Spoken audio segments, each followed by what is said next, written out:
Students, अगर आपको future tense आता है, फ्यूचर टेंस के सेंटेंसेस जो है टेंस में बनाते हुए आ जाते हैं, तो मैं गारंटी लेता हूं कि ये वीडियो आपके लिए बहुत ज्यादा इंटरेस्टिंग होने वाला है। ट्रस्ट मी, ऐसे फैक्ट्स लेकर आया हूं ना जो कि आपने आज तक कभी देखे नहीं होंगे, नहीं सुने होंगे, ये मेरी श्योरिटी है। ये कुछ सेंटेंसेस यहां पर लिखे हुए हैं बोर्ड पर, इन सेंटेंसेस को केयरफुली आप रीड करिए और आपको बता दूं इन सेंटेंसेस को आप सिर्फ और सिर्फ फ्यूचर टेंस की मदद से बना सकते हैं। अगर आपको फ्यूचर टेंस आते हैं, फ्यूचर के टेंसेस अच्छे से आते हैं, वो शायद भले ही वो फ्यूचर सिंपल हो, फ्यूचर कॉन्टिन्यूअस हो, फ्यूचर परफेक्ट हो या फिर फ्यूचर परफेक्ट कॉन्टिन्यूअस टेंस हो, अगर आपको फ्यूचर टेंस अच्छे से आता है तो मेरी गारंटी ये सेंटेंस आपके लिए चुटकियों में बन जाएंगे। जिसे लिखा है कि शायद आप उसकी मदद कर रहे होंगे, अब आप सोच रहे होंगे कि इसको इंग्लिश में कैसे बनाएं, लेकिन ये बनेगा फ्यूचर कॉन्टिन्यूअस टेंस की मदद से। वह निश्चित ही अपना काम कर चुका होगा, ये भी आपसे बन जाएगा। वे शायद 2 बजे से वहां जा रहे होंगे, ये सारे सेंटेंस आपको चुटकियों में बनेंगे। चलिए इस सेशन को शुरू करते हैं और कॉपी पेन लेकर बैठ जाओ, सारे कंसेप्ट्स को नोट डाउन कर लो ताकि आपको सारी चीजें बहुत अच्छे से समझ में आ जाए। चलिए हम वीडियो को स्टार्ट करते हैं students, let's start the video.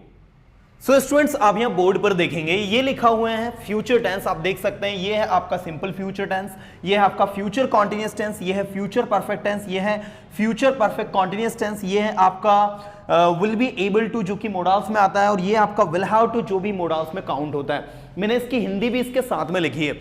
अब मैं जो आज ट्रिक आपको फ्यूचर टेंस की मदद से बताने वाला हूं वो ट्रिक ये है स्टूडेंट्स कि आप लोगों को अगर में आ जाता है, माइट के यूजेस पता है और मस्ट के यूजेस पता है, तो ये वीडियो आपकी बहुत ज्यादा मदद करेगा। अगर हम सबसे पहले मे की बात करें, बहुत ध्यान से सुनिएगा, बहुत प्यारी ट्रिक बता रहा हूं, मेरी गारंटी है कि YouTube पर ये ट्रिक आपने कभी नहीं देखी होगी।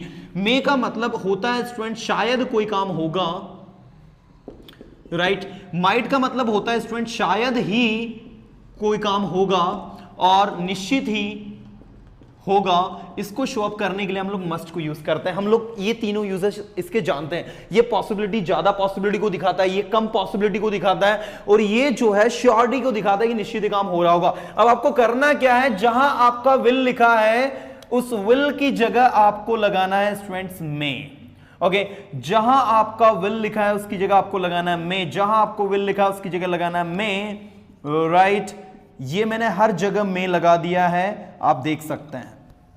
अब आपके पास स्ट्रक्चर बनेगा सब्जेक्ट में V1 प्लस ऑब्जेक्ट। ये देखिए मैंने जैसे कहा फॉर एग्जांपल वह घर पर होगा, अगर मैं फ्यूचर में कहूंगा कि कल वह घर पर होगा तो इंग्लिश में कहेंगे हम ही विल बी, बी मतलब होता है होना, ही will be at the home tomorrow. लेकिन जब आप बोलोगे कि शायद वह घर पर होगा तो अब आप ये नहीं बोलोगे he will be at the home. Students, अब आपको बोलना होगा he may be at the home. Point to be noted, शायद वह घर पर होगा, he may be at the home. अगर आपने कम पॉसिबिलिटी दिखाई है कि शायद ही वह घर पर होगा तो आप यहां पर क्या लगा दीजिएगा स्टूडेंट्स, माइट।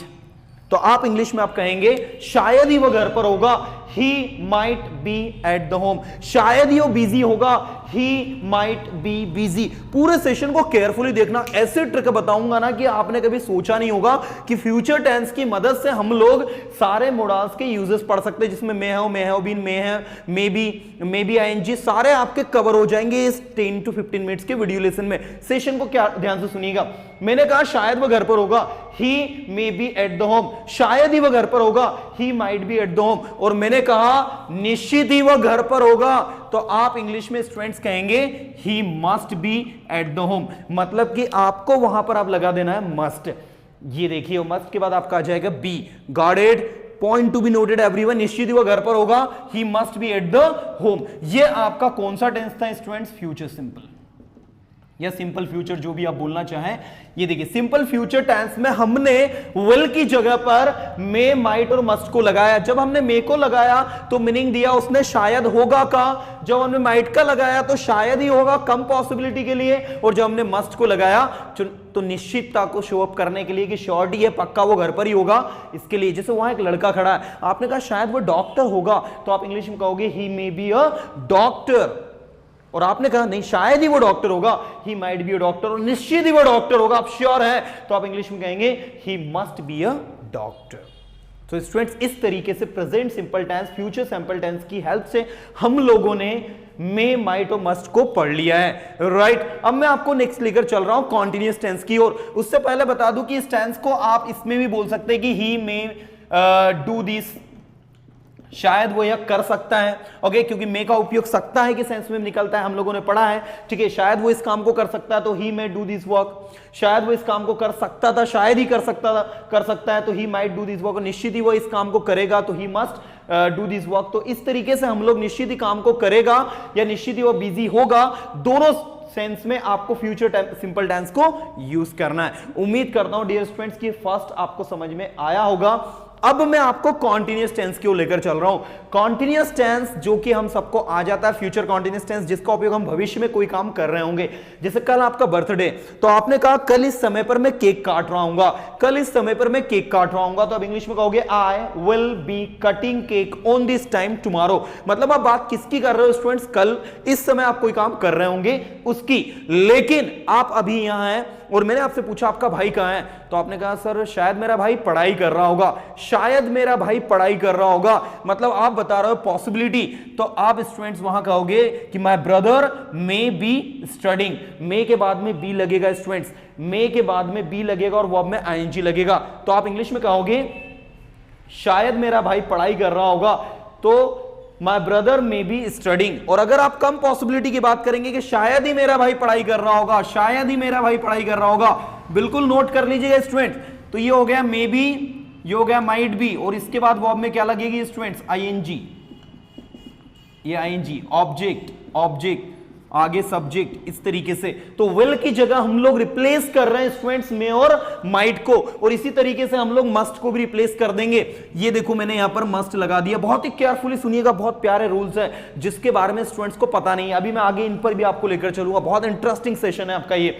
मैंने आपसे कहा कि शायद ही वह क्रिकेट खेल रहा होगा, कम पॉसिबिलिटी है, तो ही माइट बी प्लेइंग क्रिकेट। शायद ही वो सो रहा होगा, ही माइट बी स्लीपिंग। शायद ही वो क्रिकेट खेल रहा होगा, he might B playing cricket. और अगर आप श्योर हैं कि निश्चित ही वो क्रिकेट खेल रहा होगा, तो आप कहेंगे students he must be playing cricket. निश्चित ही वो यहां आ रहा होगा, he must be coming here. निश्चित ही वो वहां जा रहा होगा, he must be going there. कितना इजी कंसेप्ट है। तो इस तरीके से कॉन्टिन्यूअस टेंस में आपने मे बी, माइट बी और मस्ट बी को लगाकर 3 नए डिफरेंट सेंटेंसेस बना लिए हैं। मैंने कहा ना इंग्लिश सीखना बहुत आसान है, लेकिन अगर इस तरीके की ट्रिक मिल जाए सीखने में तो कितना ज्यादा मजा आता है। अब आप देखो यहां पर आपने फ्यूचर सिंपल टेंस की जगह मे, माइट और मस्ट लगा दिया। इसी तरीके से आपने रहा होगा जो है, जो कि फ्यूचर कॉन्टिन्यूअस है, उसकी जगह आपने मे बी, माइट बी और मस्ट बी को लगा दिया।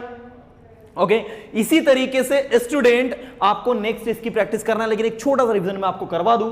शायद वह घर पर होगा, he may be at the home. शायद ही वह घर पर होगा, he must be at the home. और निश्चित ही वह घर पर होगा, he must be at the home. इसके बाद शायद वह खेल रहा होगा, ही मे बी प्लेइंग।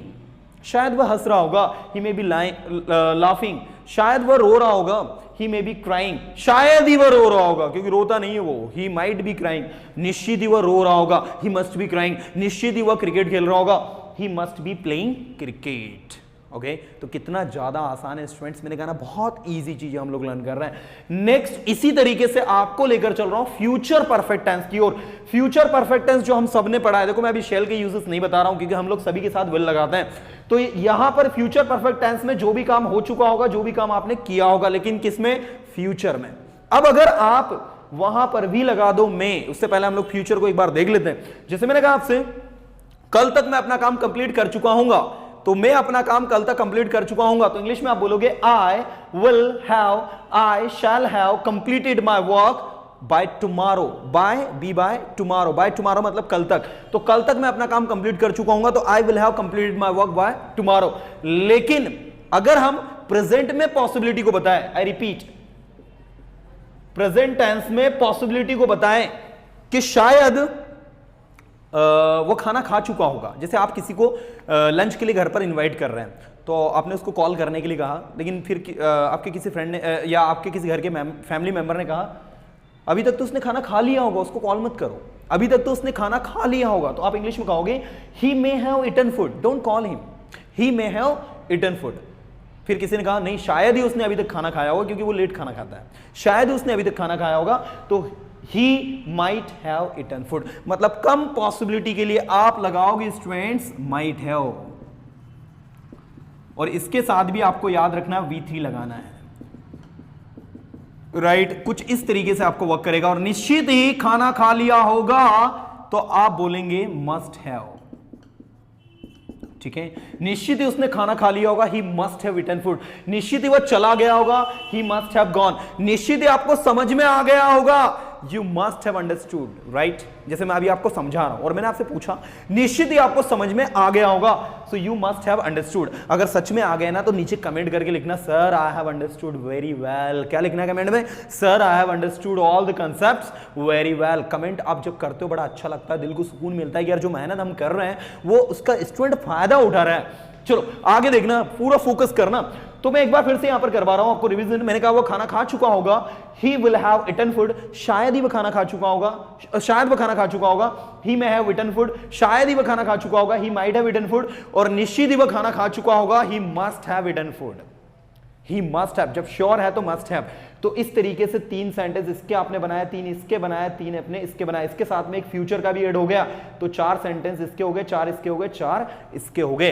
इसी तरीके से स्टूडेंट्स आपको लास्ट वाला जो टेंस है जिसका नाम है फ्यूचर परफेक्ट कॉन्टिन्यूअस टेंस, उसका भी आपको यूज करना। उसकी क्या ट्रिक है वो भी आप देख लीजिए। उसको यूज करने के लिए आपको क्या करना है, अगला टेंस स्टूडेंट्स जो आपका है वो है फ्यूचर परफेक्ट कॉन्टिन्यूअस टेंस, जिसमें कोई काम हो रहा होगा लेकिन किसमें, एक समय से फ्यूचर में।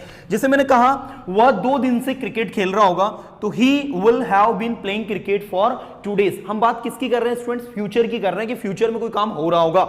लेकिन जब आप यहां बैठे हैं और आपने कहा किसी व्यक्ति को देखकर ये 2 साल से वहां जा रहा होगा, शायद ये जो लड़का है 2 साल से वहां जा रहा होगा, so I think this boy may have been going there for 2 days, for 2 years, sorry इसमें आप since for भी लगाते हैं स्टूडेंट्स। आपको बता दूं मैं, जैसे आप since for लगाते हैं सभी के साथ में, उसी तरीके से आपको इसके साथ में भी since for लगाना है, ओके। और स्ट्रक्चर आपका वही रहेगा जो हमने सबका अप्लाई किया, may have been, पूरा का पूरा एज इट इज। इसी तरीके से आप यहां लगा दोगे might have been, पूरा का पूरा सेंटेंस ऐसे ही चला जाएगा। ऐसे ही आप लगा दोगे must have been, पूरा का पूरा सेंटेंस ऐसा ही आपका चला जाएगा। इन शॉर्ट अगर आपको फ्यूचर परफेक्ट कॉन्टिन्यूअस टेंस आ गया है तो वहां पर may have been, might have been, must have been आपको अपने आप समझ में आ जाएगा। अगर आप किसी सामने वाले व्यक्ति से बोल रहे हो शायद आप 2 दिन से खाना खा रहे हो, शायद आप 2 दिन से खाना बना रहे हो, तो you may have been cooking food for 2 days। शायद ही आप 2 दिन से खाना बना रहे हो, शायद ही आप वह 2 साल से इंदौर में रह रहा, कम पॉसिबिलिटी। शायद ही आप 2 महीने से इंग्लिश सीख रहे हो, आपकी इंग्लिश बहुत पुअर है और आपने कहा मैं 2 महीने सीख रहा हूं। मैंने कहा कहां से 2 महीने सीख रहे हो भाई, कुछ भी नहीं आता आपको तो। शायद ही आप 2 महीने से इंग्लिश सीख रहे हो, कम पॉसिबिलिटी, तो you might have been learning English for 2 months। और निश्चित ही आप 2 महीने से इंग्लिश सीख रहे होंगे, तो you must have been learning English for 2 months। तो इस तरीके से स्टूडेंट्स आपका ये कंसेप्ट वर्क करता है। बहुत इजी कंसेप्ट है, बहुत आसान कंसेप्ट है, कोई भी लर्न कर सकता है, कोई भी अपने आप को इंप्रूव कर सकता है। तो इस तरीके से मस्ट हैव बीन आपका वर्क करता है। तो स्टूडेंट्स ये था आपका एक और कंसेप्ट जो कि बहुत अच्छा है, subject will have been verb में आईएनजी प्लस ऑब्जेक्ट, जिसमें हमने ये अप्लाई किया। अब इसी तरीके से इसी पैटर्न पर आपको जो मोडाल्स है विल बी एबल टू, उसको भी यूज करना है। जिसे आप फ्यूचर में कहोगे आप इंग्लिश बोल सकोगे, आप इंग्लिश बोल पाओगे, तो you will be able to speak English.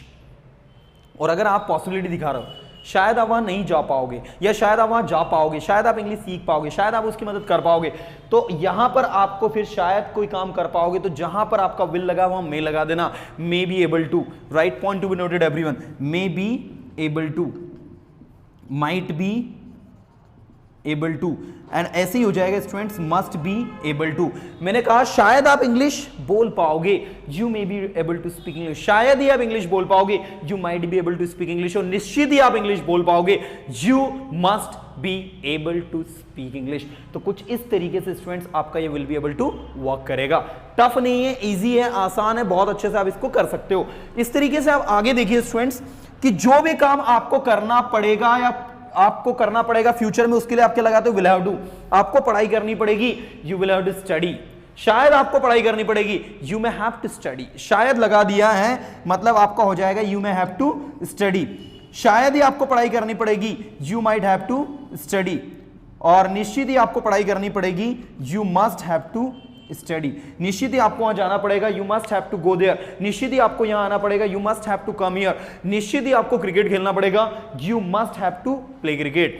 शायद आपको क्रिकेट खेलना पड़ेगा, you may have to play cricket. शायद ही आपको क्रिकेट खेलना पड़ेगा, you might have to play cricket. तो कुछ इस तरीके से may have to, might have to और मस्ट हैव टू का यूज होता है। अब मुझे बताइए स्टूडेंट्स क्या डिफिकल्टीज थी इसमें। हमको ये 4 टेंस फ्यूचर के आ रहे थे, चारों टेंस की जगह हमने मे बी, मे हैव और मे हैव बीन को यूज कर लिया विल की जगह। अपने आप सारे नए यूज बन गए। बट याद रखना कि मे को यूज कैसे कर रहे हो। मे जो है शायद होगा ज्यादा पॉसिबिलिटी के लिए, माइट जो है शायद ही होगा कम पॉसिबिलिटी के लिए, और मस्ट जो है निश्चित ही होगा। श्योरिटी को जहां बता दो वहां आप मस्ट लगा दोगे। उम्मीद करता हूं डियर स्टूडेंट्स कि आपको इस वीडियो के माध्यम से मैं जो है विल का वो यूज जो समझाना चाहता था वो समझ में आ गया होगा। अब फटाफट वीडियो को लाइक कर दो, वीडियो को अपने फ्रेंड सर्कल में शेयर कर दो, और सबसे इंपॉर्टेंट चीज कि जो सेंटेंसेस में बोल रहा हूं इन सेंटेंसेस को आप इंग्लिश भी कर दो। अब मैं जो सेंटेंसेस बोल रहा हूं इनको आपको इंग्लिश में करना है, लगे तो सेंटेंसेस को आप लिख लो। पहला सेंटेंस है आपका, एक काम करता हूं मैं सारे सेंटेंसेस आपको बोर्ड पर लिख कर दे देता हूं, आप इन सेंटेंसेस को आप इंग्लिश में करेंगे। चलिए हम देखते हैं, लेट्स सी। सो कैसा रहा वीडियो स्टूडेंट्स। अब ये है एक्सरसाइज, आपको इन क्वेश्चंस को इंग्लिश में करना है और कमेंट करके मुझे बताना है। मैं पर्सनली कमेंट आपके रीड करूंगा, चेक करूंगा, और जो प्रीवियस वीडियो में मैं कमेंट रीड नहीं कर पाया था, बस बिल्कुल आज शाम में एनी उन कमेंट्स को रीड करके उनका रिप्लाई भी मैं करूंगा कि आपने कौन कौन से सेंटेंस सही बनाए। अब इन सेंटेंसेस को पढ़ो और इनकी इंग्लिश कमेंट करके मुझे बताओ, साथ ही बताओ वीडियो कैसा रहा। फटाफट वीडियो को लाइक करके वीडियो को अपने फ्रेंड सर्कल में शेयर कर दो, ज्यादा से ज्यादा अपने आप को इंप्रूव करो। चैनल पर नया हो तो चैनल को फटाफट सब्सक्राइब करके वीडियो को शेयर कर दो। मिलते हैं नेक्स्ट वीडियो में। Have a good day.